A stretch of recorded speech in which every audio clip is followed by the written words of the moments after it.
the Fargo 5. I'm Conrad Fargo. First off, I need to say, just type in Conrad Fargo. Wherever you are, you type that in, and then just hit the subscribe button. Wherever you are, you're going to find it. I have everything on lockdown. Even if you go to Amazon, you just type in Conrad Fargo, you can buy me right there. I'm here with Melissa Pachak. Hello, Melissa. Hello. So I am reading it again. It doesn't read paycheck. Why don't have you considered just changing it to put a Y in there, or you're not? Take away all the Slovenian nuance. And I just had a son, and I gave him a Norwegian name with a J that makes a Y sound. So I should be one to talk. But you're in the right area for people to get that. It's true. You're very right. This is the frequently asked questions segment. So we get, Melissa, emails. I mean, emails and emails and emails. I've got, the fargo5@gmail.com. Obviously, I have that. People sending questions. Yeah. And people, here's the funny thing. People think they're very original. They think they're sending in like a new and exciting. It's the same ones over and over and People over. want to know the same things. They really do. So I compiled a nice little list of the same questions that everybody wants to know, and then we can just ask those. Yeah. And get your advice right off the top of your head. What do you think of that? I love it. Okay.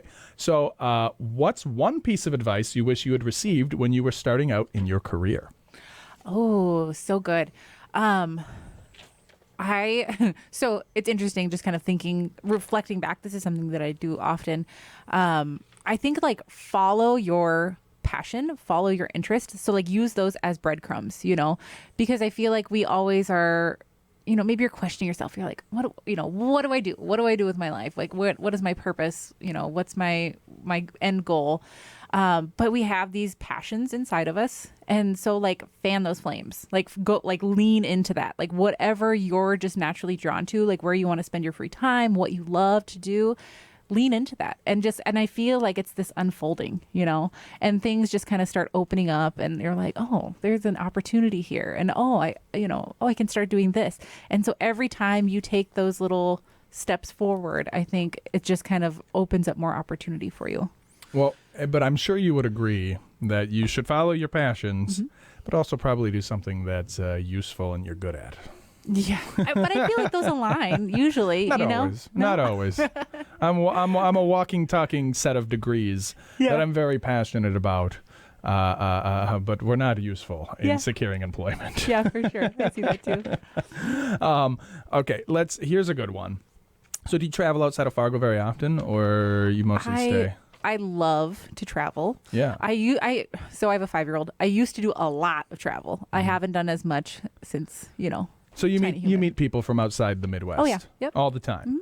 Would you say that that Fargo friendly is really a thing? Are Midwest people really nice, or is that just something we passive aggressively say about ourselves? So I'm originally from the Midwest. Yeah. I was born kind of in the Twin Cities area. Okay. Parents got divorced, and I moved to California. And so I actually went to high school and the first part of college in California. I see. And that's where all that positive energy is coming from. I'm getting it. Think. You've got that sunshine. You got that sunshine. Oh, no. You tell me. Keep So my sister moved out here, and I, with going through life transition or whatever, came out to visit her. And when I came here to visit, I was overwhelmed by how supportive and just kind and helpful the people were and the community was. And it's not the case in California. I remember when I first moved here, I was in nutrition, and I emailed Megan Meridol with the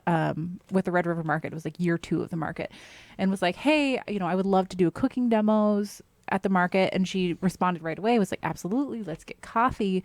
If I would have sent that same email in California, I never would have got a response. Yeah, and I've heard that from a lot of people, that especially in the entrepreneurial space. Yeah. We're very big into starting businesses and then helping each other. Oh, it is overwhelming. The resources, the amount of people, you can throw a rock and find somebody who wants to help you with your business. There's so much support here. It feels so good. Absolutely. I've got one last question here. It might get you in trouble. You might not have an answer. I don't know. You seem maybe too cool for this. I don't know. Which is your favorite? Star Wars, Star Trek, Battlestar Galactica or Marvel? I love Star Trek Next Generation. Really? Yeah. Oh, you're a TNG fan. Yep, okay. yep. Oh, really? You weren't just saying that when No. Okay. Yeah. Wow. Like I grew up on it. Like it was a whole thing. It's a whole So thing. not TOS, not DS9. Nope. Next Generation. Yeah, TNG Picard. Yep. You love Picard, I love or are you more Riker, Riker? actually. Oh, you and my wife. Come on Yeah, I'm now. a Riker Okay. fan. Yeah. Yeah, Well, I what like- is it about? What is it about? Look, the ladies love Riker. I don't know. He's just so charming. Well, I mean, Picard is great too, but the dynamic with him and Diana was so good. You know, Do you like that? I like that. Okay. Like a little sexual tension. Yeah. Well, I'm more than a little. And then towards the end there, spoiler alert for the Next Generation. There's like a thing between Deanna and Worf, right?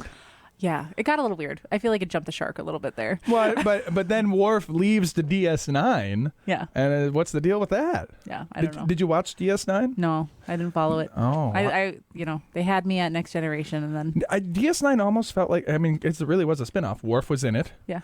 And I read there was some article about it. It said to boldly stay.